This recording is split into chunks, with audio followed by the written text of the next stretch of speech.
Alright, welcome back to my YouTube channel. I'm Mandis Vlog. Ito, talagang matinding hagupit, mainit na hagupit, mga kaibigan. Dito ho tungkol sa matinding pag-aresto kay Kibuloy. Nako po, ano ang nangyari? Ang nangyari ho sa mga humarang sa pag-aresto ho. Dito ho kay Kibuloy. Nako po. Alam niyo mga kaibigan, hindi po naman lingid sa inyong kaalaman. Dito ho sa very controversial, na ika nga po pag-aresto kaya Kibuloy ay napakarami ho. Ang humarang na ngayon ho ay sinusuka na ng taong bayan. Ika nga po wala silang karapatan na manatili na o sa pisto diyan o sa Senado. At siyempre gusto ko pong ibahagi sa inyo itong ating mainit na bibigyan ng kaunting pagtatalakay, public opinion na mismo kampo ni Digong. Ito nang galing mismong kaibigan na dating Pangulong Digong. Siyempre dating appointee niya ito, ang tinira, binanatan, pinagtawanan, at siyempre, hindi lang ho siya ang tumatawa dito, pinagtatawanan, bagkus taong bayan ay pinagtatawanan ho. Itong mga humarang sa pag-aresto ho kay Kibuloy. Yan po at marami pang iba, kaunting paalala lang, kung bago pa lang po kayo sa aking maliit pa na YouTube channel. Inaanyayahan ko po kayo, please subscribe, sabay-sabay po nating i-like ang video na ito kung nagustuhan nyo po. Ako'y muling nakikiusap mga kaibigan kung pwede lang. Patapusin po nating panoorin ang kabuuan ng vlog na ito at nang sa ganon, lubos po nating maunawaan. Kaibigan, ito ang mainit nating bibigyan ng kaunting public opinion na naayon ho sa ika nga po'y takbo at gulong dito tungkol ho sa pag-aresto kay Kibuloy. Alam niyo ho, gusto ko pong ipakilala sa inyo ito at may babasahin po ako sa inyo na ika nga po'y kapupulutan po natin ito ng magandang aral bilang isang mamamayan at bilang isang humihingi po ng hustisya. Ito po ay siya kilala niyo ho itong si Ramon Tulfo. Ang nakakatuwa po dito, siya po ay matalik na taga-suporta at matalik din pong kaibigan nitong dating Presidente Digong. At yan po ay inappointing nga na isang sekretary din po sa panunungkulan po nitong si Digong. At ngayon po ang nakakatuwa po sa kanya ay hindi ho nanaig ang pagiging kaibigan ni Digong, nitong taong itong si Ramon Tulfo, hindi po nanaig. Ang ika nga po utang na loob ang nangyari po sa kanya na paninindigan. Bakit ko nasabi yun? Kaya nga po sabi ko, napaka-importanting mahalaga itong malaman natin ang saloobin ho nitong si Ramon Tulfo. Mga kaibigan, huwag po kayong mag-alala. Gusto ko pong ibahagi sa inyo ang sa kanyang kulong tungkol dito sa katawa-tawa, pinagtawanan, sinusuka ng taong bayan. Alam ko, sinusuka nyo din ito. Kayong mga mahal, kung taga-subaybay, ang lahat o na kumakampi o humaharang dito sa pag-aresto kay Kibuloy.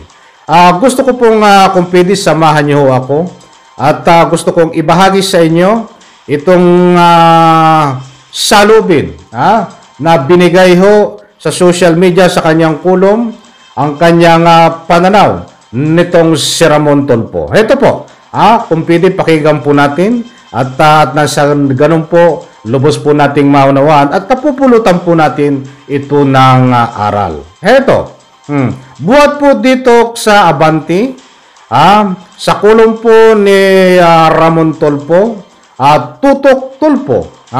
Nandyan ho, yan ba? Ibabasahin ko na lang po. May pamagat siya na nakakatawa ang pagkampi kay Kibuloy. Aba, ay talaga naman po, di ba? Nakakatawa.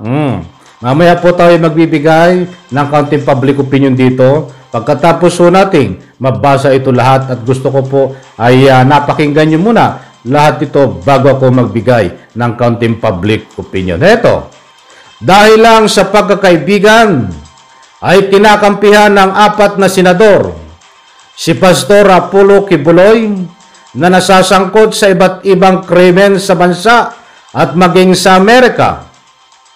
Ang mga magigiting na senador ay sina Robin Padilla, Cynthia Villar, Bongo at Amy Marcos. Pilit na hinaharang nina Padilla, Villargo at Marcos ang pagpaaresto kay Kibuloy, pinuno ng Kingdom of Jesus Christ, KOJC, dahil inisnab ng appointed Son of God kuno ang summons sa kanyang Senate Committee on Women, Children, Family Relation, and Gender Equality. Okay, tuloy natin. Ang komite kung saan ang 4 na mambabatas ay membro ay pinamumunuan ni Senador Risa Hontiveros bilang chairperson. Nakakatawa ang mga dahilan ni Padilla at Villar. Diyos ko po, Rodi Santissima. Nakakatawa talaga. Eto po, diretso natin. Sabi ni Padilla na kasama niya si Kibuloy sa pakipaglaban sa New People's Army. Sabi naman ni Villar ay kaibigan niya si Kibuloy at di siya maniniwala na magagawa niya nito ang paratang sa kanya. Ang nakakadismaya ay katwiran ni Amy Marcos na pinakamautak pa naman din sa kanilang lahat. Ayon kay Amy ay dapat ang korte na lang tumawag kay Kibuloy at hindi ang komite ni Hontiveros. Bakit sa ibang pagkakataon na tinawag ang mga ibang resource person sa komite ni Hontiveros hindi nag-object si Amy? Bakit ngayon lang na si Kibuloy ang pinatatawag? Si Kibuloy ay pinatatawag ng komite dahil sa mga reklamo ng ilang kababaihan, kabilang na yung mga Ukrainians na membro ng Church Corps at mga ilang followers ng KOJC na mga bata na sila ay pinaglilimos ni Kibuloy upang punduhan ang kanyang wealthy lifestyle. Diretso ko po. Natitiyak ko na pinagtawanan tayo ng Amerika kung saan sinampahan si Kibuloy ng anumang kasong sex trafficking, of children fraud, extortion, bulk cash, smuggling. Nasa wanted list si Kibuloy ng Federal Bureau of Investigation at maaaring hingin ang kanyang extradition upang harapin ang mga kaso sa korte sa California. Si Kibuloy ay sinampahan ng mga kasong rape sa Davao City pero binasura ng piskalya dahil sa kanyang pagiging close ay kay dating Pangulong Digong. Dalawa nagsampa ng rape sa kanya, mga gandang Ukrainian na nakikita sa TV na kumakanta sa choir. Ang mga Ukrainian ay nirecruit ni Kibuloy upang mag-inganyo ang mga tangang Pinoy na sumali sa kanyang simbahan. Okay, yan po nga binasa ko ho na message ay buhat po sa kolom ni Ramon Tulfo. Dito sa Ramon Tulfo Tutok sa Abante ho. Alam ko po naunawaan nyo. At maliwanag po doon. Nakakatuwa po. Dahil sa pagiging super na taga-suporta nitong si Ramon Tulfo, ni dating Presidente Digong, ay kaibigan pa rin ni Digong hanggang ngayon, ay hindi po nanaig sa kanya ang pagiging kaibigan ni Digong, hindi po nanaig sa kanya ang ika nga po utang na loob, kung anong mayroong siyang utang na loob dito kay Digong, datapwat siya po ay nakapagsabi na tunay na dapat mangyari, na tunay dapat na ika nga po'y hindi nangyayari ang mga galawan ng mga senador na ika nga po'y pinagtatanggol. Only Kibuloy ang pinagtatanggol. Dapat bagkos ang pinagtatanggol nila ang taong bayan, kapakanan ng ating ika nga po'y mga nagsiwalat at siyempre Republika ng Pilipinas dapat po ang pinagtatanggol dito, hindi dapat po sa Kibuloy. Maliwanag nga po diyan, muli nating talakayin dahil ito po sa kulum na ito ay mahalagang importante ho yung tinatawag na katawa-tawa itong mga sumusuporta kay Kibuloy. Bakit po natin tama ho? Suportado ko po ito nga kulum na ito sa mga ganyang paninindigan. Bakit katawa-tawa? Katulad nga nitong pagsuporta ni Robin Padilla dahil lumalabas siya ho ay ng mga ika nga po yung argumento niya, katuwiran sa pagsuporta kay Kibuloy ay wala pong sustansya. Kahit sa barangay, hindi po tatanggapin na ika nga po argumento, katuwiran. Sapagkat lumalabas po dito ang utang na loob kay Kibuloy, lumalabas po dito ang pagiging pagkakaibigan nila, mga kaibigan.